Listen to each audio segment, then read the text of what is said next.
sont dans ma bouche. Tu me parles dans un songe, tu me parles dans un rêve. Et la rivière où je plonge, c'est ce qui vient de tes lèvres. Et chaque chose que tu dis résonne en moi. Tous tes mots prennent vie au fond de moi. Il n'y a rien de plus beau, il n'y a rien de plus vrai, il n'y a rien de plus pur que tout ce que tu dis. C'est pourquoi je t'écoute. Oh, parle mon Seigneur, ton serviteur écoute.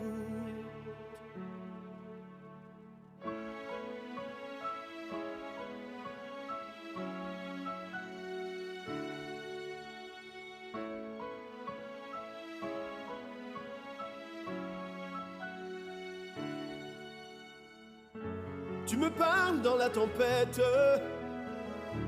tu me parles dans le calme. Ta voix résonne comme les grandes eaux ou les soupirs inexprimables. Tu me parles dans des songes, tu me parles dans des rêves. Et la rivière où je plonge, c'est ce que tu me révèles. Chaque chose que tu dis résonne en moi. Tous tes mots prennent vie au fond de moi. Il n'y a rien de plus beau, il n'y a rien de plus vrai, il n'y a rien de plus pur que tout ce que tu dis. C'est pourquoi je t'écoute. Oh, parle mon Seigneur, ton serviteur écoute. Oh mon Seigneur, les choses qui remplissent nos cœurs, tu me les révèles, et par ton amour je les reçois. Et pour cela, chaque chose que tu dis résonne en moi. Tous tes mots prennent vie au fond de moi. Il n'y a rien de plus beau, il n'y a rien de plus vrai, il n'y a rien de plus pur que tout ce que tu dis. C'est pourquoi je t'écoute. Parle mon Seigneur, ton serviteur écoute.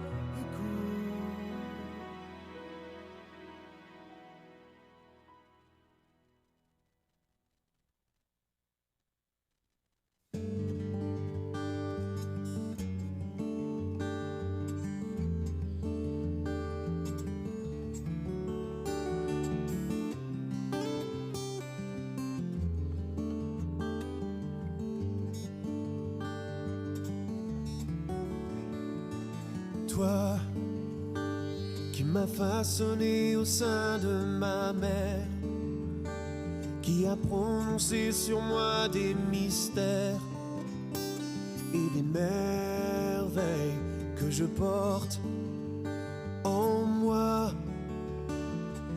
Toi qui as célébré le jour de ma venue, qui m'a accueilli à bras étendus.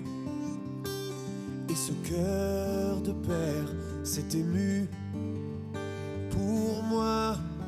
Oh, toi qui m'as vu te renier pour me perdre, tu ne cessais de crier dans le désert que tu m'aimais, que je comptais pour toi. Oh, toi qui ne considère plus ce que j'étais, mais qui regarde à ce que je serai.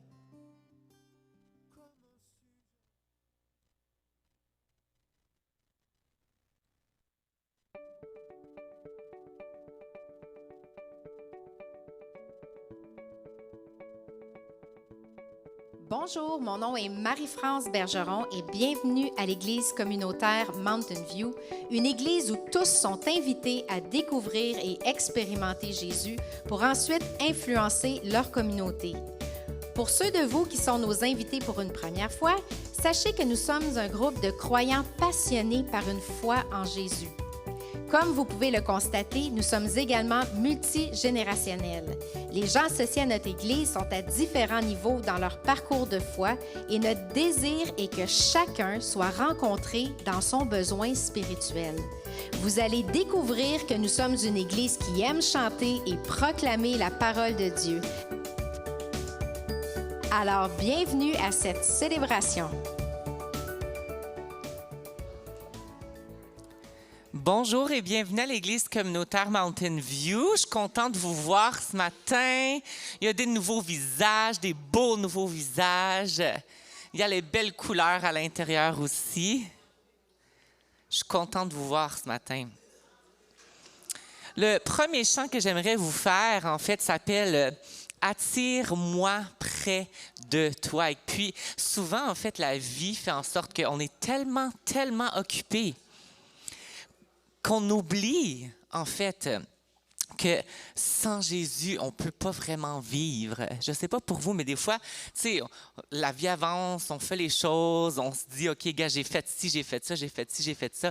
Mais on ne réalise pas que la vie vient de Jésus d'en haut. On perd ça, on est comme, je suis capable, tu sais, il m'a donné la force, il m'a donné ci, il m'a donné ça. Je suis capable par moi-même, mais la réalité, c'est qu'on oublie souvent que sans lui, on ne peut pas vivre. Puis c'est pour ça que je voulais choisir ce premier chant qui dit « Attire-moi à toi, ne me laisse pas, je veux tout abandonner et restaurer cette amitié-là que j'ai avec toi, Jésus. » Donc, passons un bon moment dans la louange ensemble.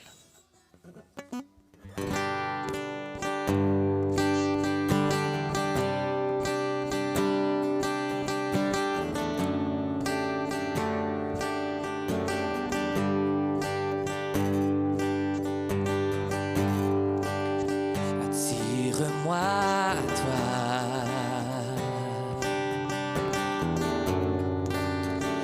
ne me laisse pas, je veux tout abandonner, restaurer notre amitié.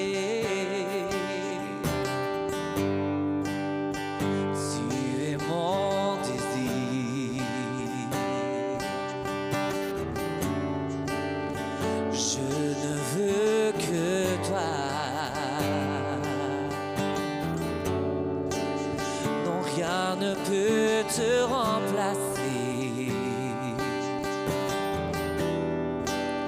Dans tes bras je suis rassuré. Montre-moi la voie qui me ramène à toi.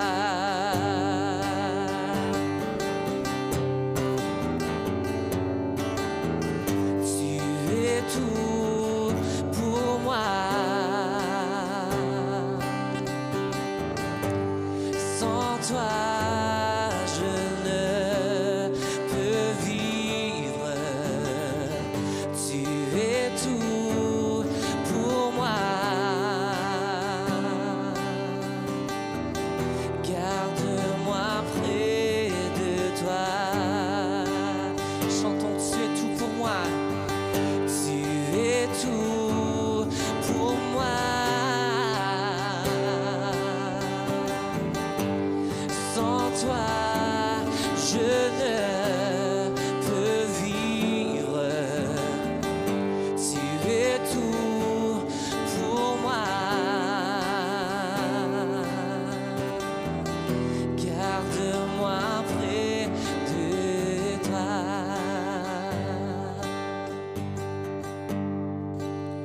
Tu es mon désir. Chantons, je ne veux que toi. Je ne veux que toi. Non, rien ne peut te remplacer. Oh, dans tes bras, je suis rassuré. Montre-moi la voie qui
je me sentais vain, tu m'as offert la croix.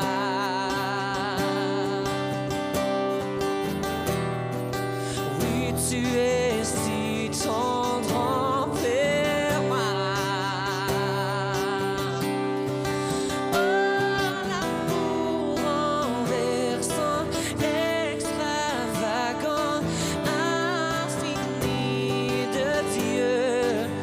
Sans faiblir, il me cherche, il me poursuit, me ramène à lui. Je suis indigne et sans mérite, mais pour moi tu t'es livré. Oh, l'amour renversant, extravagant, infini de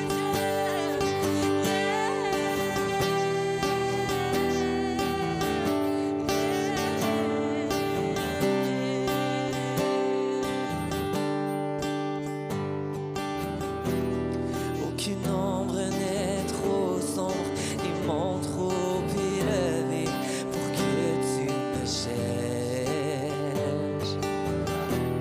Aucun mur ne peut résister, ni mensonge tenir.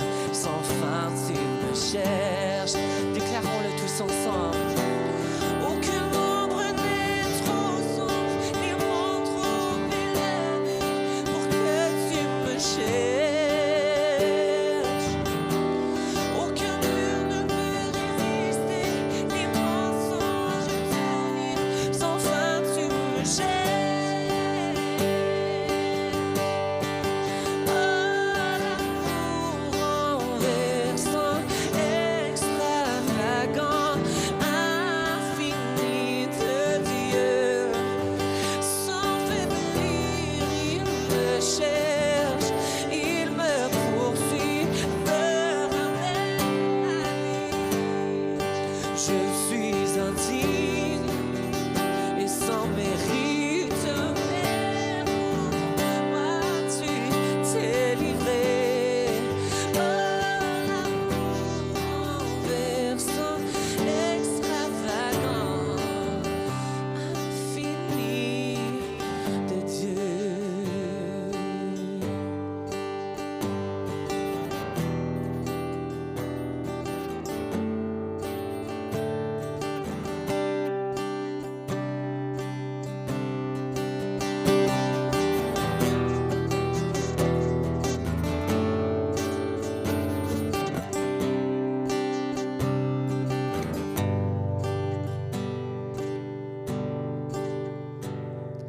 Cherchez d'abord le royaume des cieux et sa justice,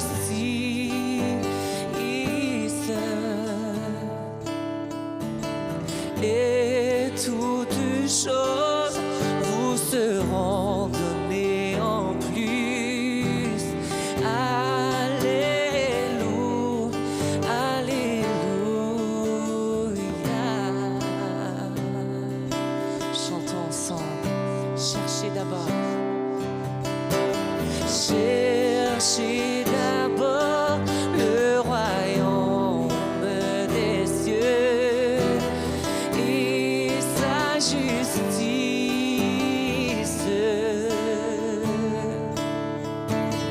et toutes choses vous seront données en plus.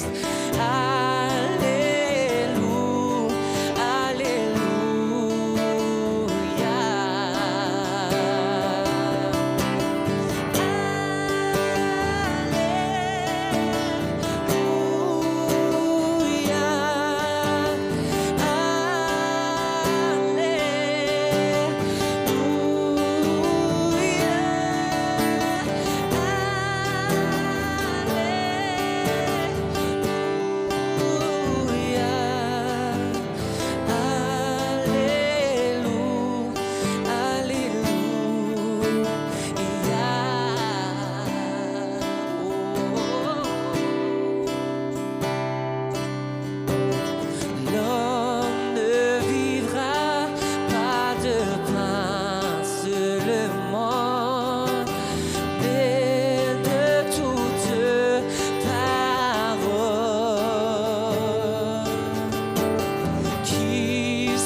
ta voix et de vivre.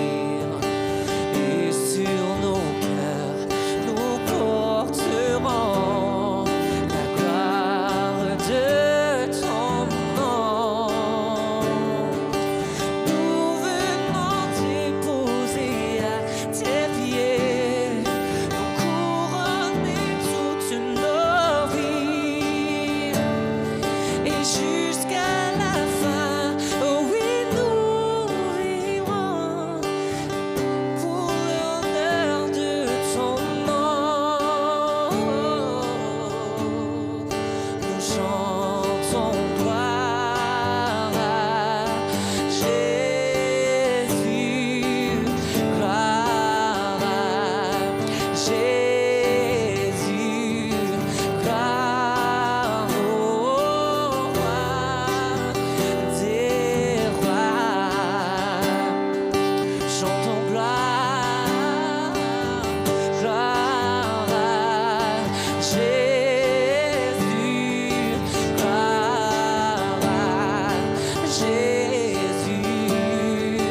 gloire au roi des rois.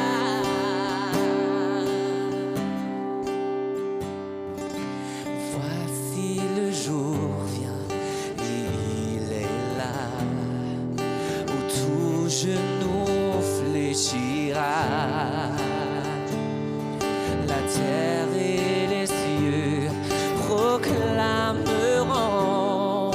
que saint est ton nom.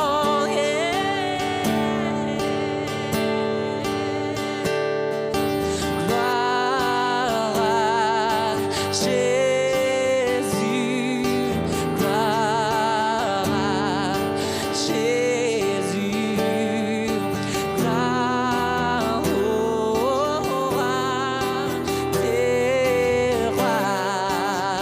Chantons gloire, gloire à Jésus, gloire à Jésus, gloire au roi des rois. Je louerai ton saint nom.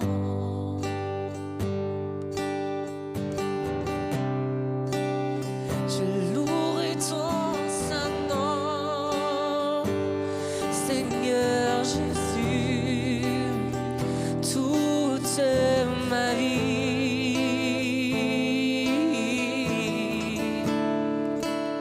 Je louerai ton saint nom. Chantons une dernière fois ensemble, malgré les soucis. Malgré les soucis de cette vie, malgré la tristesse et l'abandon, toute ma vie, je louerai ton saint nom.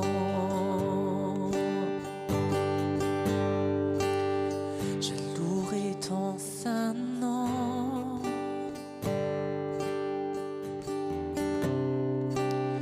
Je louerai ton saint nom,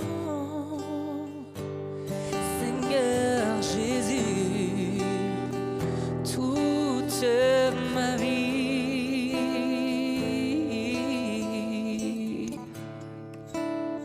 Je louerai ton saint nom.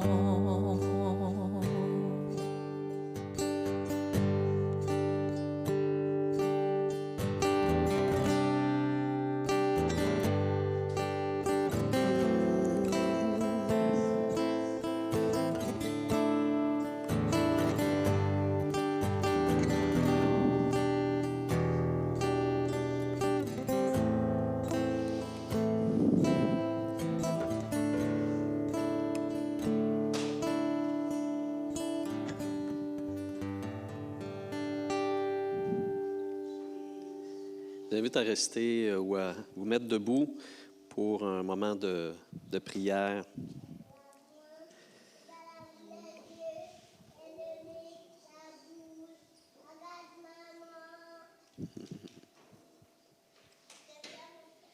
Merci Seigneur. Merci pour les changements que tu as opérés dans notre vie. Merci de nous avoir rejoints. D'être venu nous chercher comme le bon berger pour la brebis égarée. Mais encore, Seigneur, de nous avoir soignés, de nous avoir nourris, de nous avoir apaisés, puis de nous avoir fait grandir avec toi. Même si on est conscient de toujours être en manque, toujours être en besoin de développement et de maturité, toi, Seigneur, nous pouvons dire que tu ne nous as jamais lâchés, que tu es toujours resté là toujours fidèle à ton engagement. Et nous voulons te bénir ce matin pour cela, toi, Seigneur Jésus, toi le fidèle, toi le serviteur de l'Éternel, toi qui accomplis sa volonté parfaitement, toi qui prends soin de ton peuple, qui prends soin de ton troupeau.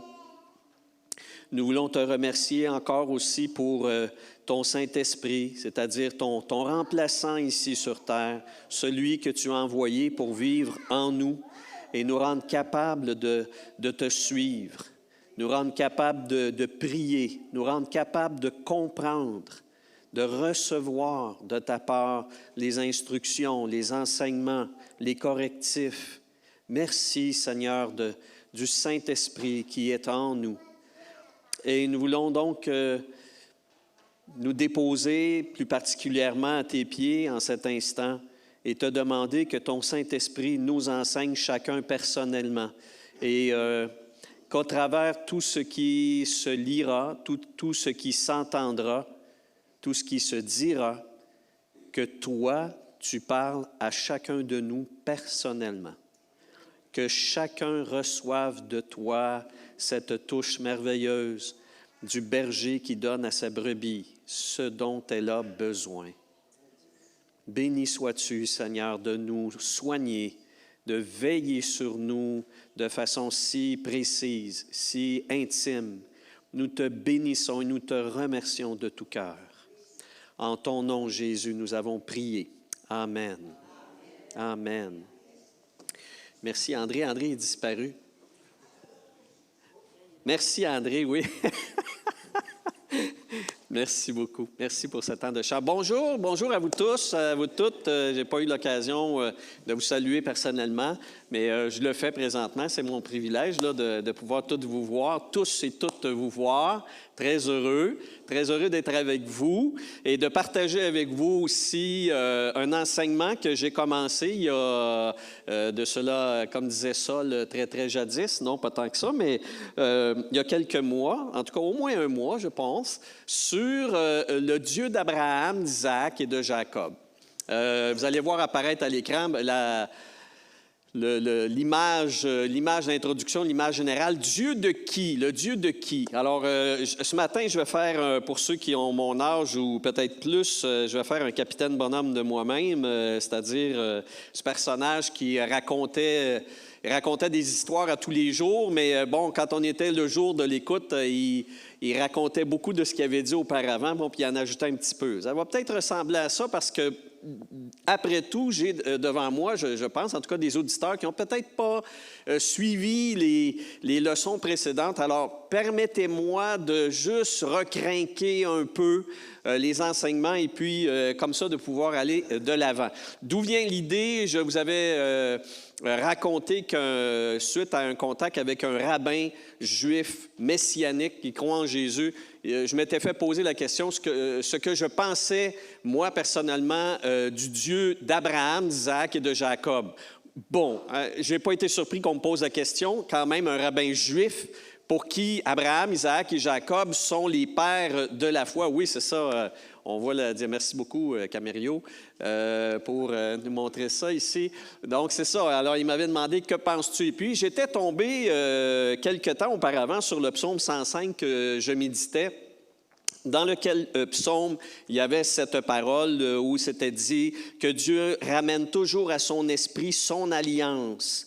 Il se souvient de la parole qu'il a instituée pour 1000 générations, de l'alliance qu'il a conclue avec Abraham, de son serment à Isaac.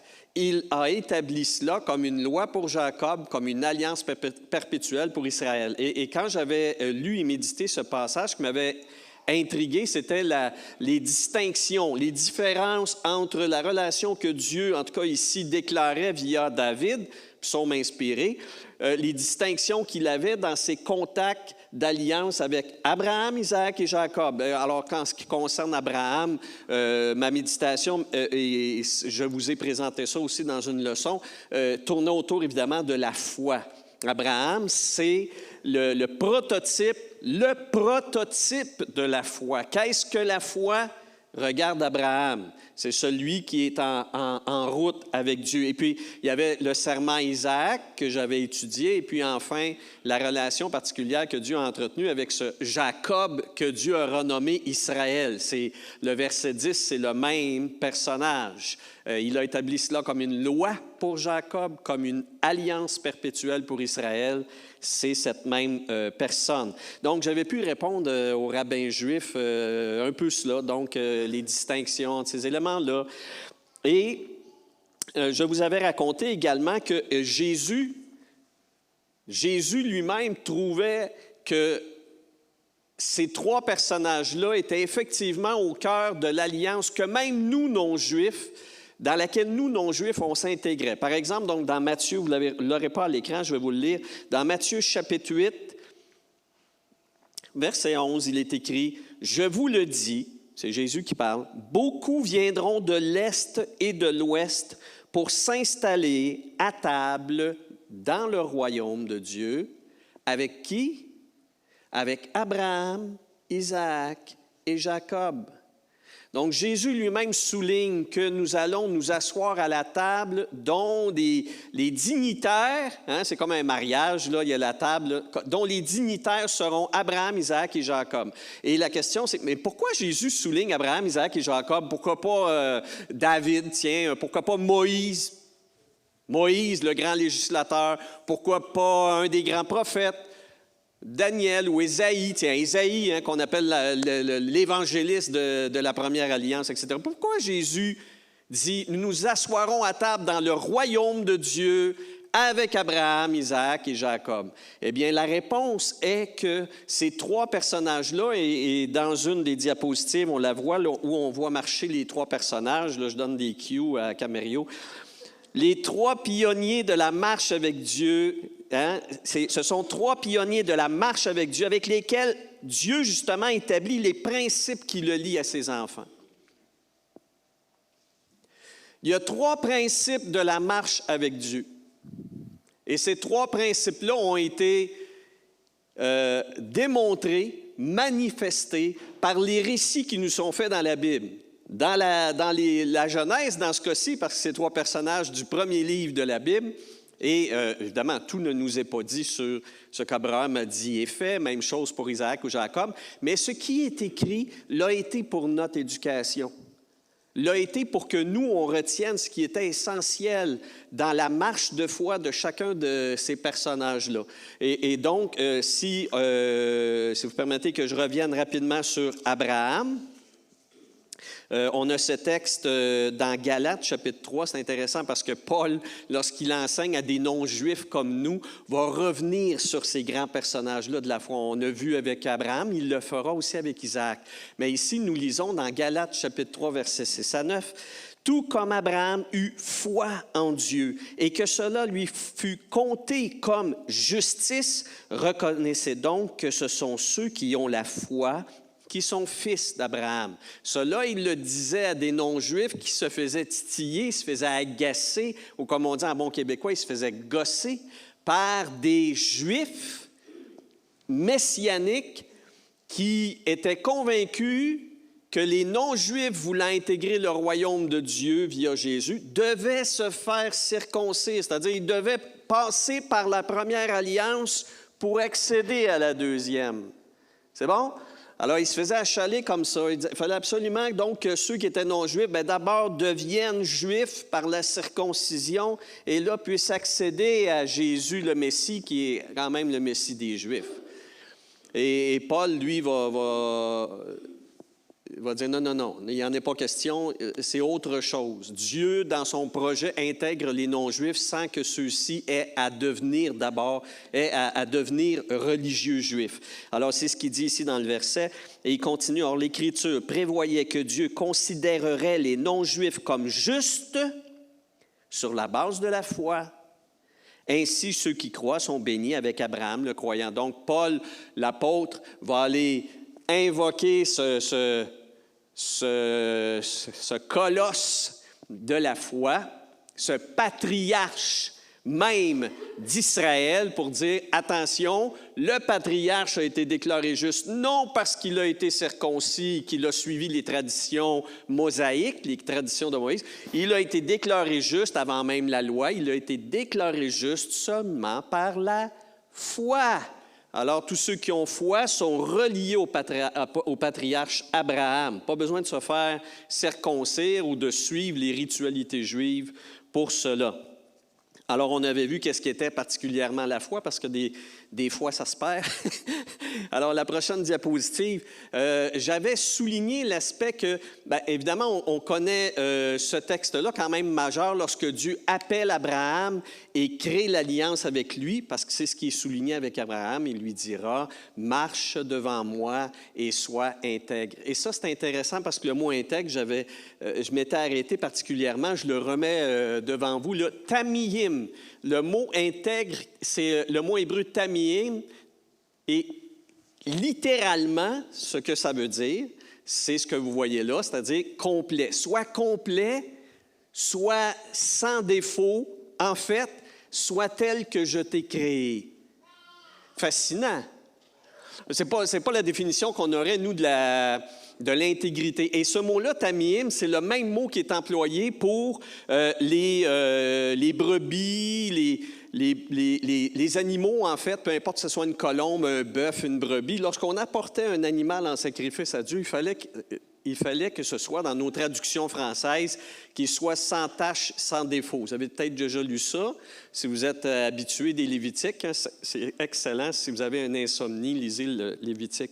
Mais bon, c'est pas pour dire que c'est un livre qui n'est pas bien, mais c'est quand même de la répétition. Hein. Moi, je me souviens, la première fois que j'ai lu le Lévitique dans ma vie, en 1979, les premiers mois de ma conversion, j'ai décidé de vivre ce beau défi de lire la Bible en 1 an. Je ne savais pas dans quoi je m'embarquais.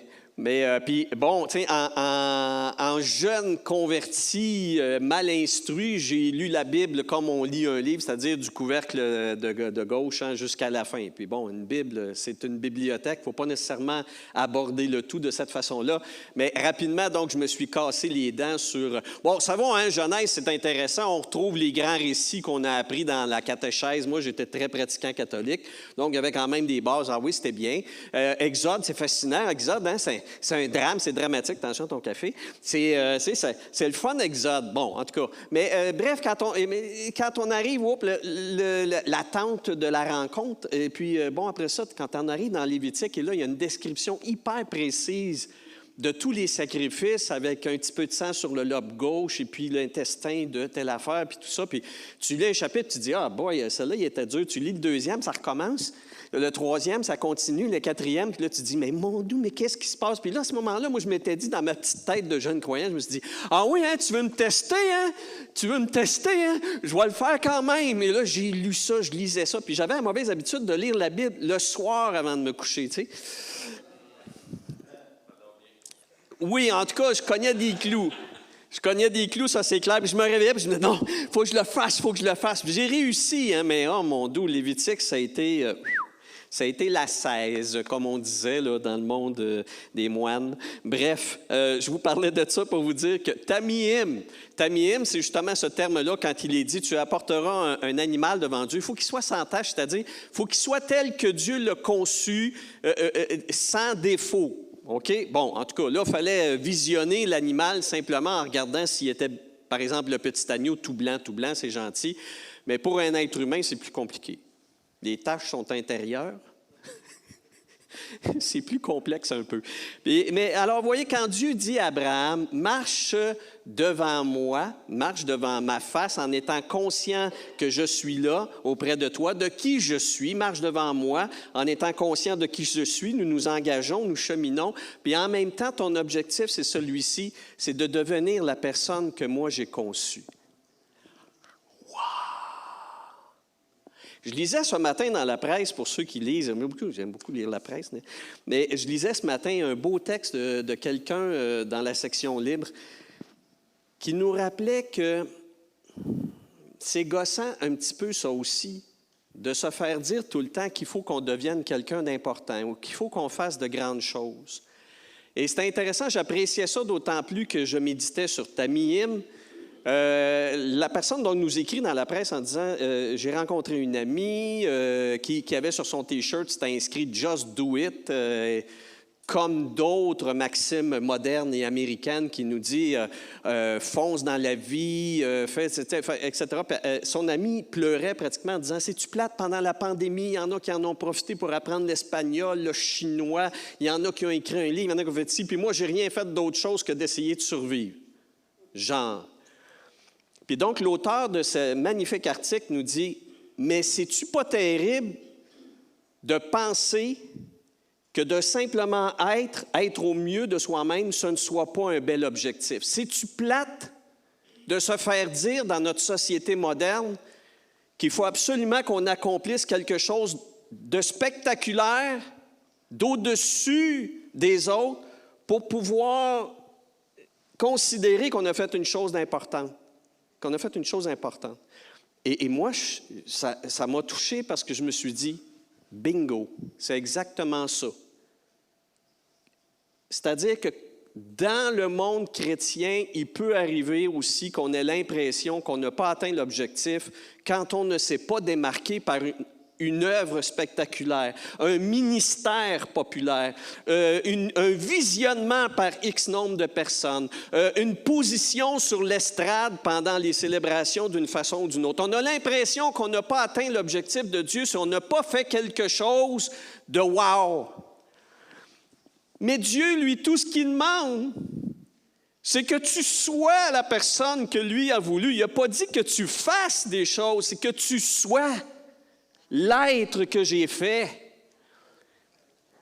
Et quand on ne met pas l'accent sur la bonne affaire, c'est ça. Il arrive que des gens vont être sur l'estrade. Il arrive qu'il y en a qui vont avoir des ministères populaires. Il arrive que des personnes vont être connues et réputées dans le monde chrétien, mais qui ont un caractère de chien. Mais qui, en privé, sont des bourreaux pour leur entourage. Ont-ils atteint l'objectif de Dieu? J'espère que vous savez dire non ici. Parce que Dieu veut que tu sois sans tache, il veut que tu sois bien, que tu sois la personne qu'il a fait de toi. Il n'a pas dit « je veux que tu deviennes David », il y en a juste un. Il n'a pas dit « je veux que tu deviennes Moïse », il y en a eu un seul. Et d'ailleurs, l'auteur de ce texte dont je vous parle ce matin dans la presse disait la même chose. Des exceptionnels, le mot le dit, ce sont des gens qui sont hors la norme. Et moi, je vous le dis en tant qu'ancien prof de français, les exceptions, ce sont des exceptions.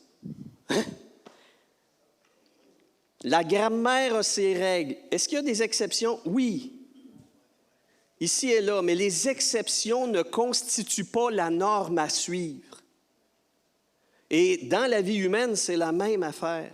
Dieu n'a pas fait ma personne pour que j'essaie de me démarquer par rapport aux autres. Dieu a fait ma personne pour que je découvre qui je suis et que je sois le bon chrétien qu'il veut avoir.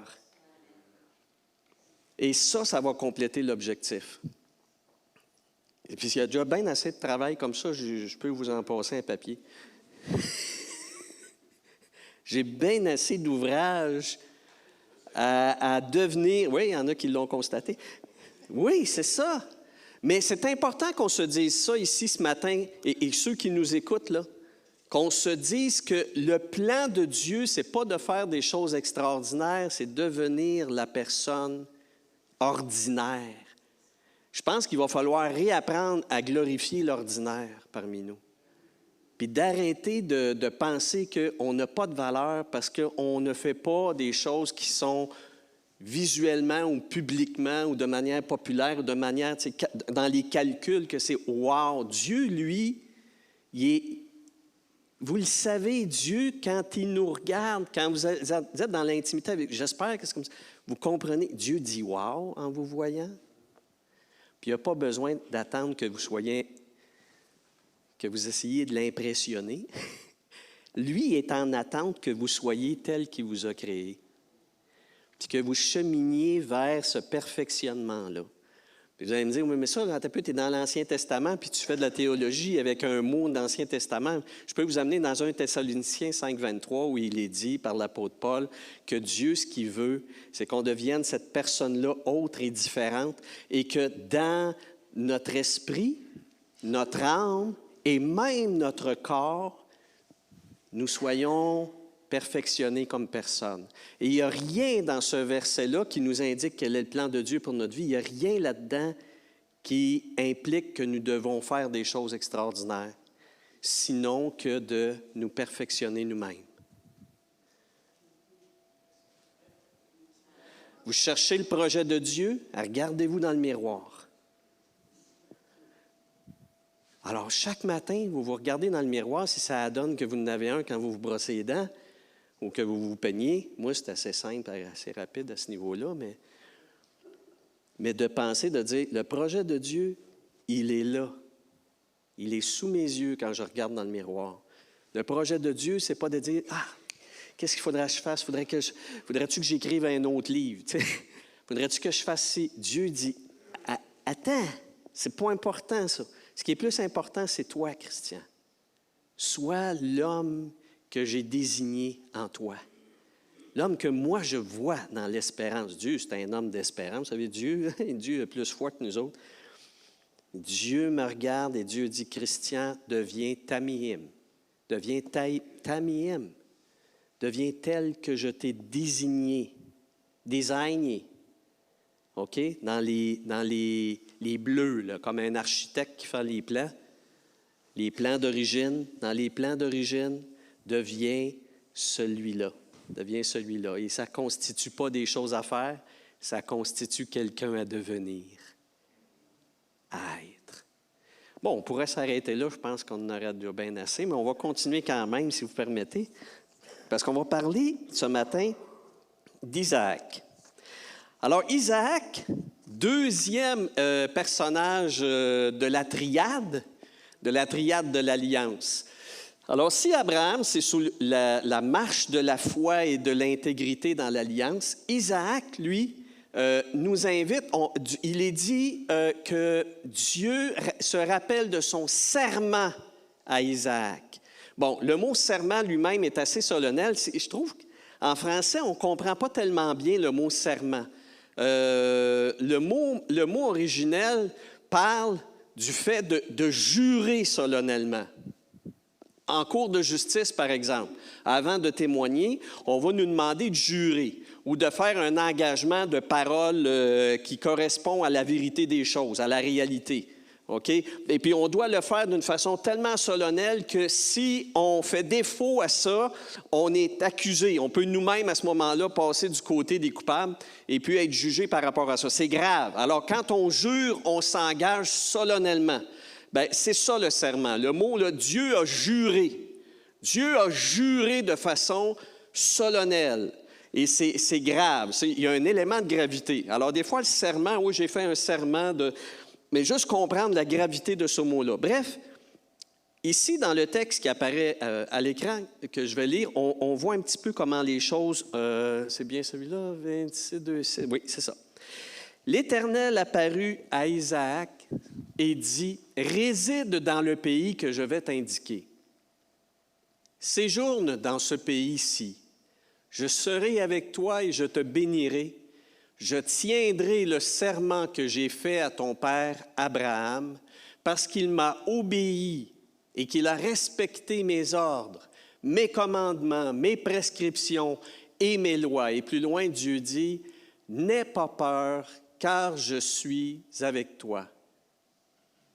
Je tiendrai le serment que j'ai fait à ton père Abraham. Et Dieu le renouvelle pour Isaac. Et contrairement à Abraham, qui était un défricheur, hein, c'est comme les premiers arrivants, là, les Européens qui sont arrivés, ils arrivaient dans des régions qui étaient principalement boisées. Puis ça faisait l'affaire des premiers, de ceux qui étaient ici avant, parce qu'eux vivaient de la chasse, vivaient de la pêche, et puis vivaient de la nature qui était là, mais ils ne l'exploitaient pas, le bois, par exemple, ou ces choses-là. Bref, quand les Européens sont arrivés, eux qui étaient principalement des agriculteurs, ils ont défriché, puis ils ont fait d'une zone qui était vierge ou sauvage, ils en ont fait des zones développées. Puis il s'agit encore aujourd'hui de regarder les champs extraordinaires qu'on a à Montérégie pour comprendre que ça a été tout un travail, ça a été tout un ouvrage. On a perdu bien des animaux à travers ça, mais que voulez-vous, ça, c'était une autre affaire. Mais tout ça pour dire que Abraham a été un défricheur. C'est-à-dire, Abraham, il a, avec Dieu, travaillé à instaurer tout l'élément de la vie avec Dieu, la marche avec Dieu, l'intégrité avec Dieu, etc. Et c'est pour ça que Dieu cite, hein, Abraham m'a obéi, m'a respecté, mes ordres, mes commandements, mes prescriptions et mes lois. Fascinant que Dieu dise ça pourtant, parce que Moïse n'était pas encore là. Le Pentateuque, les 5 premiers livres de la Bible dans lesquels tout ça est exposé, c'était pas là. Comment Abraham a pu le faire? Parce qu'Abraham était à l'écoute de Dieu. Et connaissant ce Dieu-là, il savait ce que Dieu aimait et voulait. Voyez-vous? Il obéissait à la loi par conscience, c'est-à-dire par une connaissance de Dieu, puis en pouvant dégager qu'est-ce que Dieu pouvait vouloir dans sa morale, qu'est-ce qui est bon selon Dieu, qu'est-ce qui est mauvais selon Dieu, qu'est-ce qui est zone grise selon Dieu.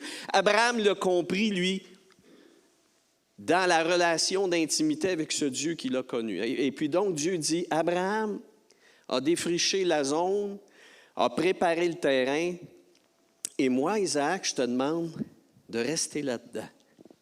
C'est tout? Quand même. Habite, réside, apprends à résider dans cette zone-là qui a été défrichée. Savez-vous en passant, qu'est-ce que le prénom Isaac signifie? Rire, Elori, ou on rit. En fait, c'est le verbe rire qui peut être conjugué à la 3e personne ou la première. Mais bon, on pourrait résumer ça, on rit. OK? On rit. Donc, Isaac, peut prêter à rire positivement ou négativement. Ça dépend où il peut faire rire Dieu. Et Dieu peut rire pour différentes raisons, là, mais quand on regarde Genèse chapitre 26, qui nous résume un cheminement de plusieurs années de Jacob, moi, je vous ai relevé des éléments importants, mais ce ne sont pas les seuls. J'ai essayé de résumer sur une seule diapositive ce chapitre de Genèse, chapitre 26. Savez-vous quoi? On découvre que ça n'a pas été rose du tout.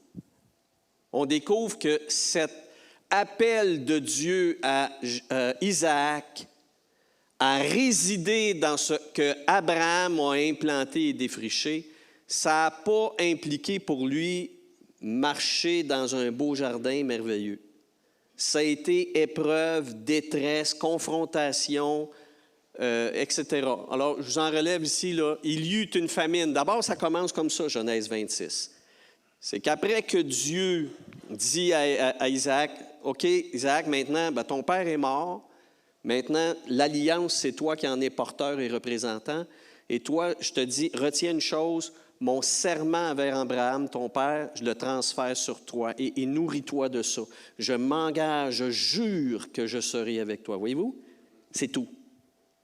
Et là, tout à coup, qu'est-ce qui arrive? Famine. Lui, c'est un éleveur de bétail.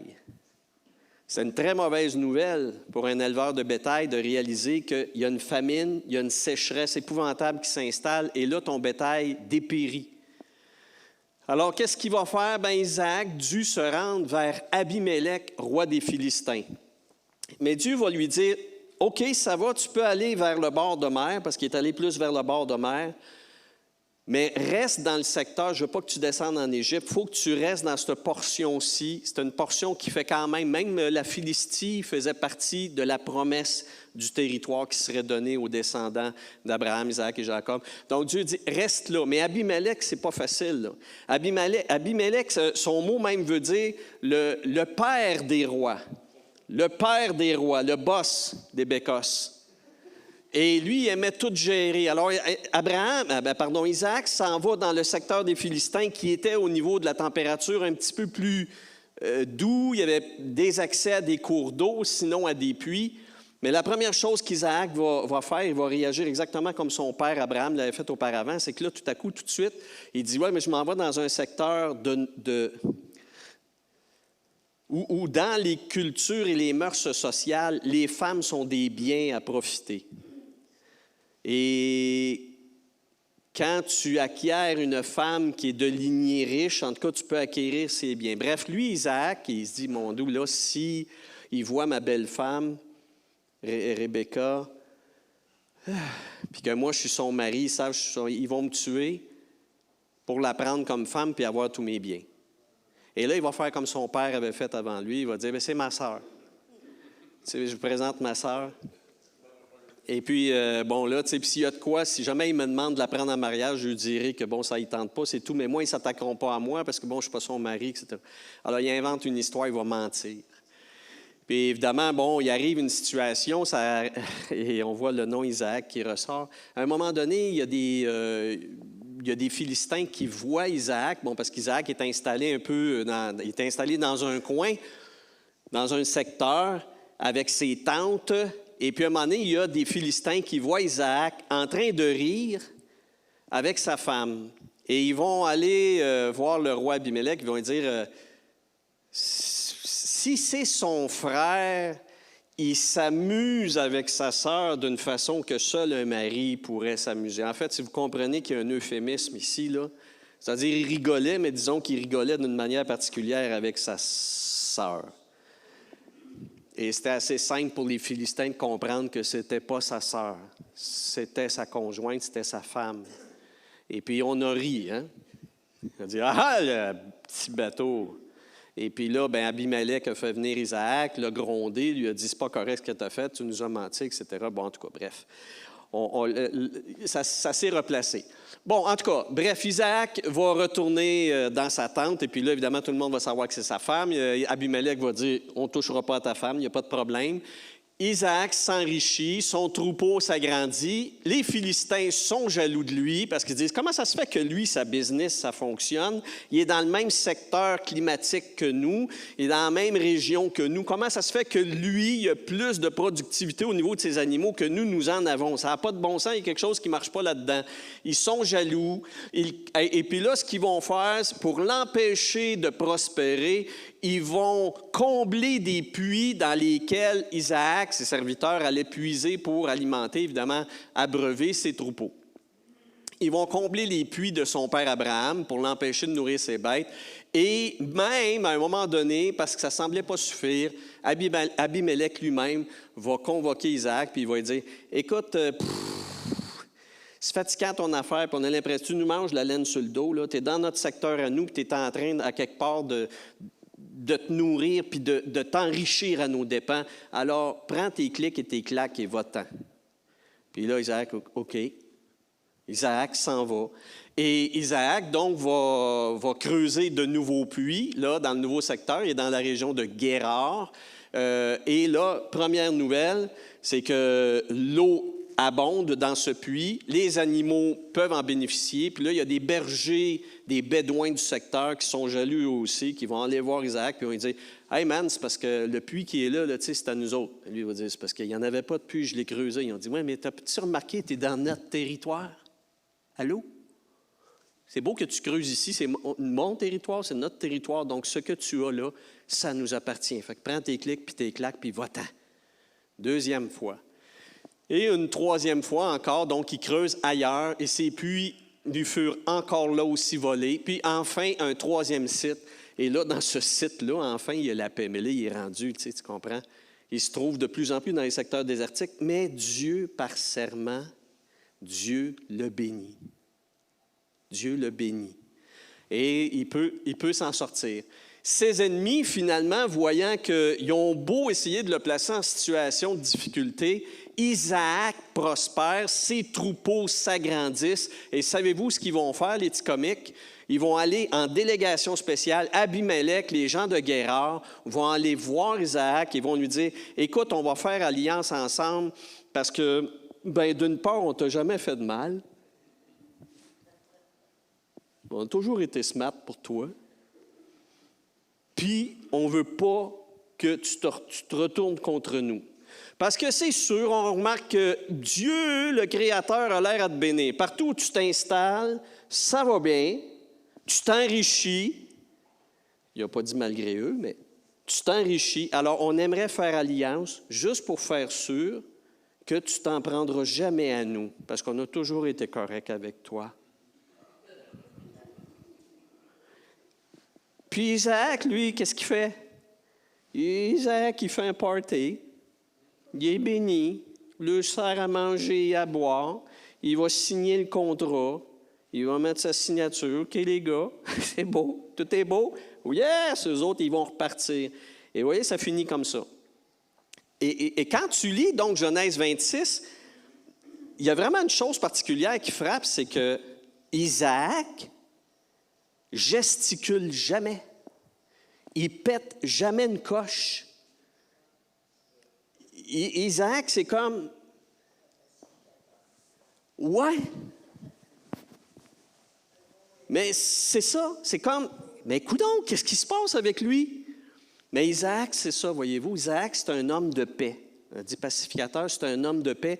Et il pogne pas les nerfs. Comme nous, peut-être, on pourrait les prendre dans une seule de ces situations-là qui nous est exposée dans Genèse 26. Donc, la diapositive suivante, ça me faisait penser à cet élément-là. Rester dans le serment de Dieu, vous voyez, c'est quoi? C'est pas parce qu'on est enfant de la promesse, parce que c'est ça, en fait, qu'on est hors de la détresse. Celle-là, retenez-la. C'est pas parce qu'on est enfant d'une promesse extraordinaire faite par Dieu, une promesse de protection, promesse de provision, promesse de direction, promesse de bénédiction. Mettez les mots que vous voudrez là-dessus par rapport à Dieu. C'est pas parce qu'on est bénéficiaire de la promesse divine qu'on va vivre dans un jardin de roses, OK, même s'il y a des épines.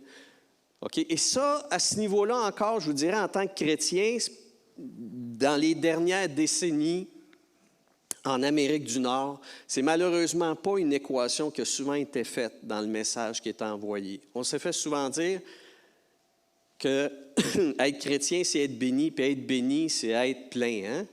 C'est avoir de l'argent, c'est être en santé, c'est toujours être en santé. C'est qu'il n'arrive pas de malheur. S'il arrive des malheurs, si tu es dans disette, si tu es dans un problème, si tu es dans sécheresse, si tu n'as pas assez d'argent, etc., il y a quelque chose qui ne fonctionne pas. Mais moi, je vous répondrai, c'est bizarre, hein, parce que le gars de la promesse par excellence qui s'appelle Isaac, ce gars-là, il en a bavé une shot.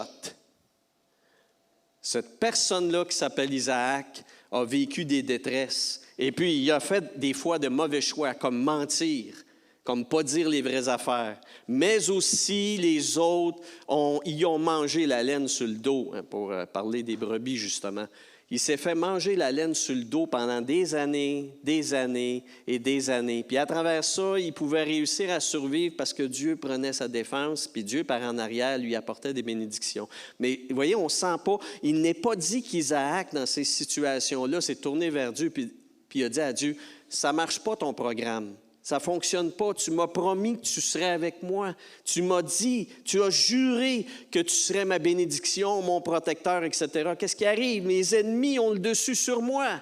Ils me chassent comme ça leur tente. Ils prennent les puits que j'ai fait creuser avec sueur, effort, dans le temps. Ils me chassent et puis j'en suis... Puis à la fin même, il rit de moi, Isaac. Ils rient de moi, enfin, ils viennent me voir, puis en pleine face, ils me disent qu'ils m'ont jamais rien fait. Puis ils veulent pas, moi, que je leur fasse quoi que ce soit, parce qu'ils disent que toi, tu me bénis. C'est comme, tu sais, c'est quoi ce rôle-là que tu me donnes dans l'histoire de la vie? C'est le rôle de celui qui se fait rire de lui. Vous me suivez? Il porte bien son nom. Mais Isaac a décidé d'en rire, lui aussi. Vous voyez, c'est ça la différence. Isaac, lui aussi, a décidé de ne pas trop s'attacher aux détresses qui survenaient, puis de plutôt s'attacher au fait que Dieu lui souriait, que Dieu lui sourirait, malgré tout, que le sourire de Dieu n'arrêterait jamais sur sa vie, qu'il avait le serment de Dieu qui était engagé par rapport à lui. Pour nous maintenant, si on transfère pour nous, en terminant, diapositive suivante, rester dans le serment de Dieu. Eh bien, c'est encore Paul, puis encore aux mêmes non-juifs comme nous, auxquels il dira ceci, en citant le deuxième patriarche, « Comme Isaac, nous sommes enfants de la promesse. De celui, Isaac, qui est né grâce à l'Esprit de Dieu. » De celui qui est né grâce à l'Esprit de Dieu. Ça, c'est intéressant parce que, bon, c'est une réflexion de Paul. Hein? C'est une extrapolation de l'apôtre Paul qui dit « Ismaël, c'est l'enfant qui est né par les forces de l'humain. » Hein, par la chair. Il est né par une décision d'Abraham pour solutionner un problème où il n'y avait pas de descendant, il ne pouvait pas léguer son héritage à personne, prendre une décision réfléchie, humaine, et par les efforts de la force humaine, engendre un enfant qu'il appelle Ismaël. Ça, c'est l'enfant, l'apôtre Paul dit, qui est né selon la chair. Mais Paul dit, il y en a un qui est né selon l'esprit. Parce que c'est Dieu qui intervient dans une promesse à Abraham. Il lui dit, dans un an, ta femme aura enfanté, etc. Bon, on connaît l'histoire. Mais Paul dit, cette promesse-là pour nous, ce n'est pas celle de mettre au monde un bébé. Cette promesse-là pour nous, c'est celle de naître spirituellement. C'est nous qui renaissons. C'est nous qui renaissons. Oui, il y a un enfant qui naît, c'est moi. Et je nais pas par la semence d'un être humain, je nais par la semence de Dieu, qui est l'Esprit de Dieu. Et Paul dit, et donc nous les non-juifs, Paul ne peut pas dire nous parce que lui était juif, mais nous, eux les Galates et nous les Québécois, aujourd'hui encore, en 2022, nous sommes appelés à entrer dans ce serment de Dieu, c'est-à-dire le fait que Dieu jure solennellement qu'il nous accorde ce bien-là, eh bien, il faut vivre et dépendre de cette bénédiction-là qui est celle de l'Esprit Saint. Et là, je rebobine ce que je vous disais au début. Tamiyim, être celui que Dieu a créé, être pour chacun de nous, là, moi, être le Christian que Dieu a dans ses plans originaux. Être celui-là. Comment? Comment? Par l'Esprit de Dieu. Dans la diapositive suivante, on voit donc cette parole-là de Paul aux Romains où il dit « Si, par l'Esprit, vous faites mourir les manières d'agir de votre nature humaine, vous vivrez. » Alors, l'Esprit de Dieu, il est pour nous ce serment-là. De la même façon qu'Isaac a vécu des situations de détresse, des situations de confrontation, des situations de rejet votant, des situations, comment je veux dire, même où il est ridiculisé pratiquement là, dans le climax, là, où il est ridiculisé finalement par ses ennemis. Dans toutes ces situations-là, Paul dit, nous, de même que lui s'est attaché à la promesse que Dieu avait faite, qu'il serait béni par Abraham et que sa descendance, etc., de la même façon que lui vivait dans ce projet-là de bénédiction de Dieu, Paul dit, nous, on doit vivre dans ce projet-là, mais qui est le royaume de Dieu en nous. Pour Isaac, c'était territorial et géographique. Pour nous, c'est intérieur. C'est humain. C'est humain. Et le territoire qui doit être conquis, qui doit être pris en charge, c'est mon être, c'est ma personne. Comment? Par l'Esprit de Dieu. Il faut que j'apprenne à marcher par l'Esprit. Ça, déjà, c'est toute une tâche. La prière d'Isaac... Ah oui, ça, je vais revenir là-dessus dans quelques instants. Je voudrais juste vous dire que mardi, Dieu voulant, avec André, et avec Pascal. On va commencer via le ministère Identité 103, des tournages, des enseignements sur le web. OK? Des enseignements sur le web. Et ces enseignements-là, ceux qu'ils me donnent le privilège d'apporter, c'est sur la personne humaine. C'est-à-dire, je vais parler de l'esprit, de l'âme et de corps. On va parler de la bébête humaine que nous sommes et de quelle façon, ultimement, on peut exactement arriver à ce qui est écrit là, c'est-à-dire marcher et vivre par l'esprit. Ou encore, devenir la personne que Dieu a créée. Et pour devenir la personne que Dieu a créée, bien, c'est comme les plans d'un projet d'architecte. Il faut que tu connaisses les zones de travail, il faut que tu connaisses les instruments de travail, il faut que tu connaisses les matériaux de travail. Pour nous, c'est quoi? Dans 1 Thessaloniciens, chapitre 5, verset 23, Paul dit, Dieu a désigné que les zones de travail seraient l'esprit, l'âme et le corps. Et que ces trois éléments-là doivent être consacré. Il doit devenir autre et différent.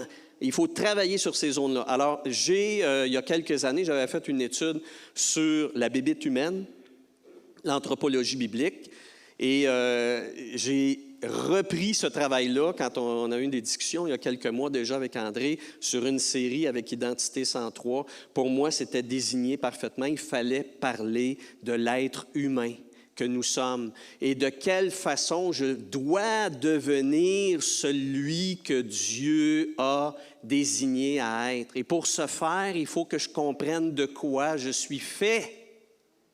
Je dois comprendre qui je suis, comment ça fonctionne, comment est-ce que je fonctionne. On ne l'a pas, ça, dans la vie sociale. On ne nous parle pas de ça. On ne parlera pas de l'esprit, de l'âme peut-être, mais en tout cas, on parle beaucoup du corps. Puis c'est pas mauvais, là, mais c'est insuffisant. On n'apprend pas à vivre, à savoir vivre en ne connaissant pas de quoi nous sommes faits. Et la Bible nous dit de quoi nous sommes faits. Alors, cette série-là va débuter, va être en ligne dans la nouvelle année. C'est une longue série que j'aborde. Alors, si vous aimez étudier la parole de Dieu, puis manger les textes, les Écritures, cette nourriture-là, Dieu voulant, par la grâce de Dieu, on va pouvoir entamer cette série-là très bientôt. Merci Seigneur, en tout cas moi j'en suis très reconnaissant. Je termine en vous disant ceci, c'est que chacun des patriarches, je l'ai déjà fait mais je le répète, chacun des patriarches est à la fois aussi le patron d'une prière pour les Juifs pieux. Les Juifs pieux prient chaque matin, chaque après-midi et chaque soir. Et la prière du matin pour le Juif, le patron, celui qui préside à cette prière-là, c'est Abraham. C'est la prière du matin dans laquelle le croyant se place devant Dieu et lui dit « Aujourd'hui, je veux marcher avec toi devant ta face dans l'intégrité. » On peut dire « Amen » à ça. Oui, c'est la première et la bonne prière à faire. Le Juif, en après-midi, va faire une seconde prière, Hamida, qu'elle s'appelle. Et quel est le patron de la deuxième prière? Isaac. Pourquoi? Parce qu'Isaac a vécu la promesse d'Abraham dans la vie de tous les jours et dans les combats de la société. Et quand tu es dans le milieu de ta journée, tu n'as même pas fini ta job encore des fois, tu es encore en train de travailler, tu es encore sous pression pour telle chose à faire, telle chose, telle discorde, tel combat, etc. On est dans une lutte dans nos journées où on est pris par tout ce qu'on doit faire, tout ce qu'on n'a pas fait, tout ce qu'il faudrait, etc., etc. Il y a cette prière-là qui arrive en plein milieu de ça pour dire « Entre dans le serment d'Isaac ». Et dis à Dieu, je le sais que tu es là. Je suis dans un tourbillon.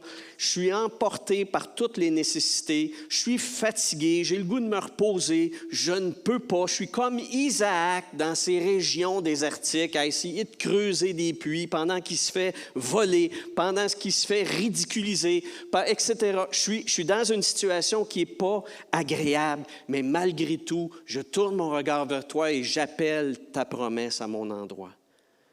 J'appelle ta promesse à mon endroit. Et pour nous, les chrétiens, c'est extraordinaire parce que Paul dit, cette promesse-là, c'est une personne, c'est l'Esprit Saint.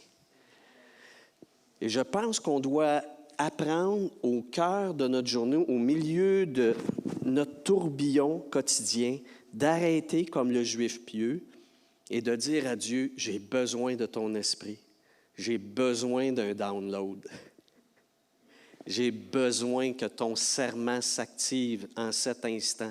Puis c'est pas dans le petit moment de tranquillité, c'est pas dans le début de la journée où il ne s'est rien passé, c'est au cœur même de la tornade que je t'appelle, Seigneur, manifeste ta promesse dans ma vie. Amen.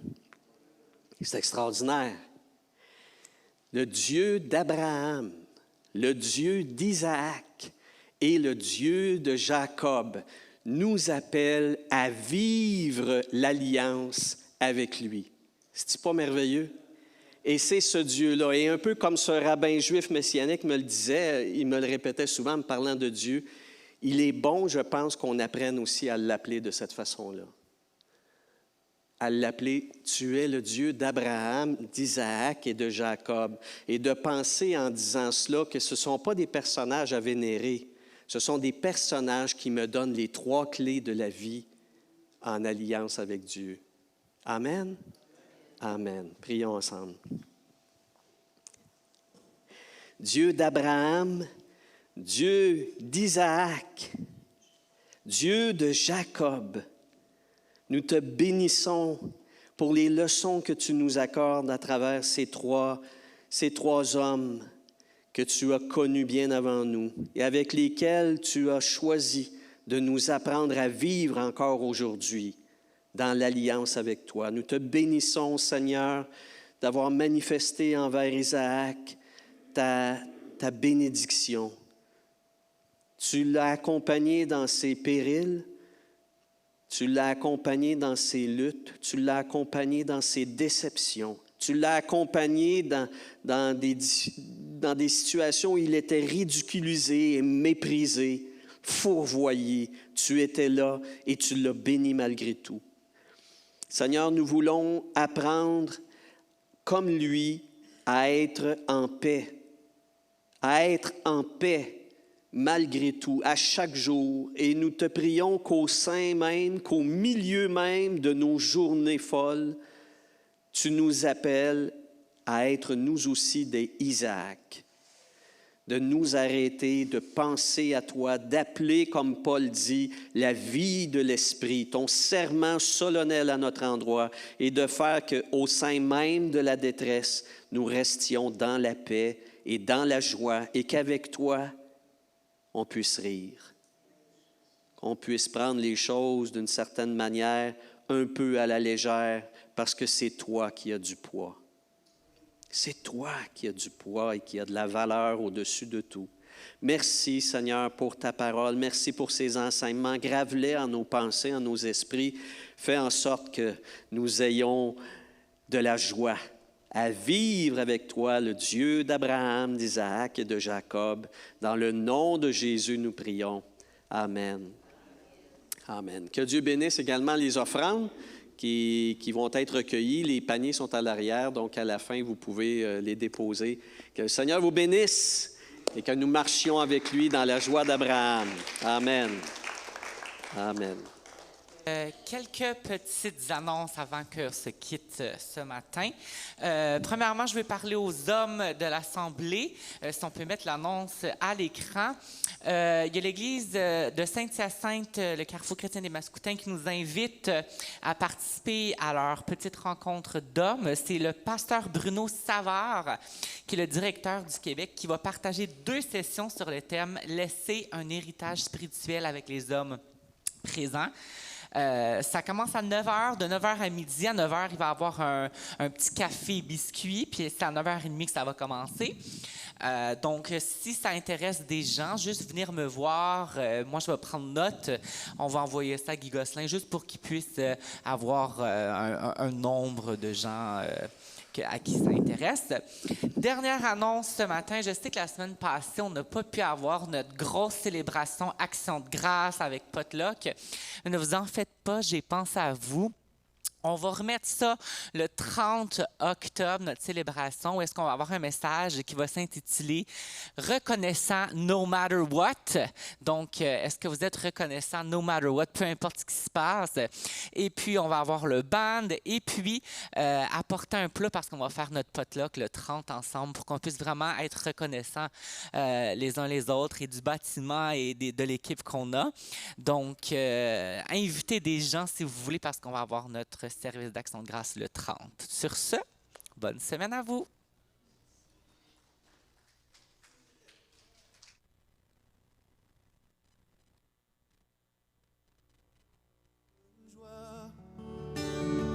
Toi qui as semé dans ma vie des trésors et le précieux don que souvent j'ignore, tu me bénis, tu le feras encore.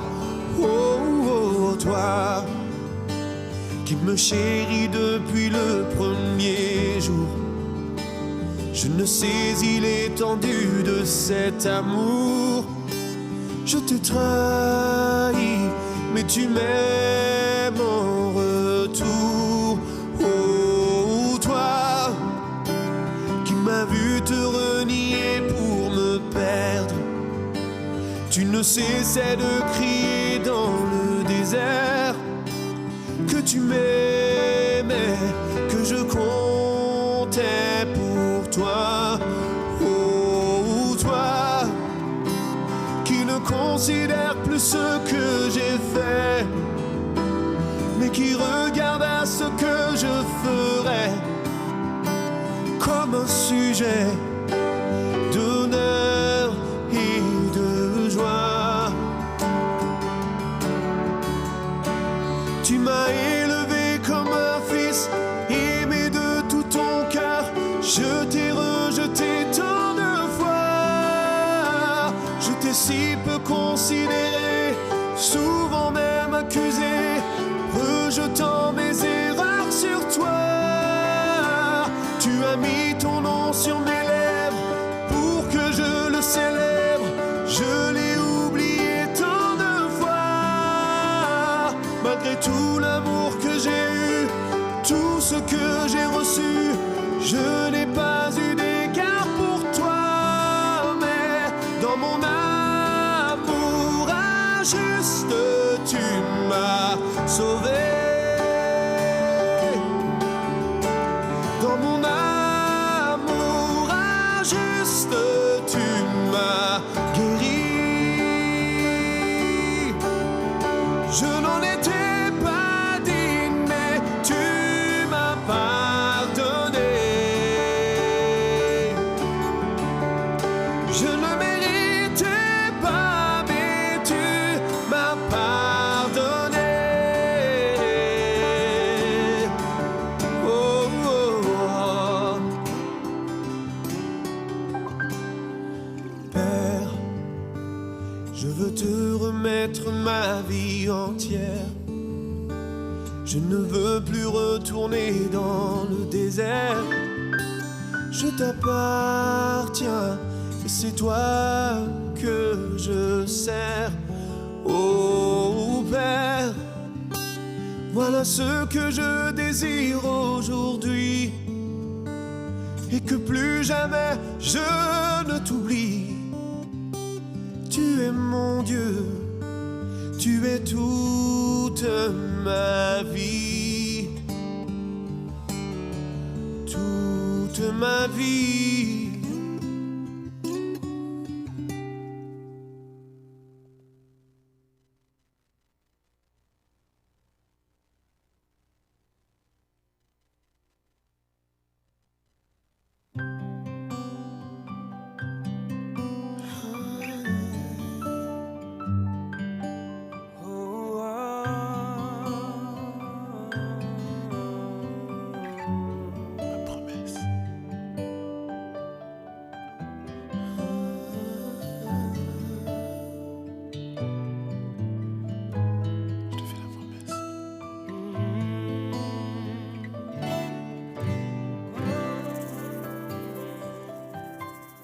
J'ai fait la promesse de te servir tous les jours de ma vie.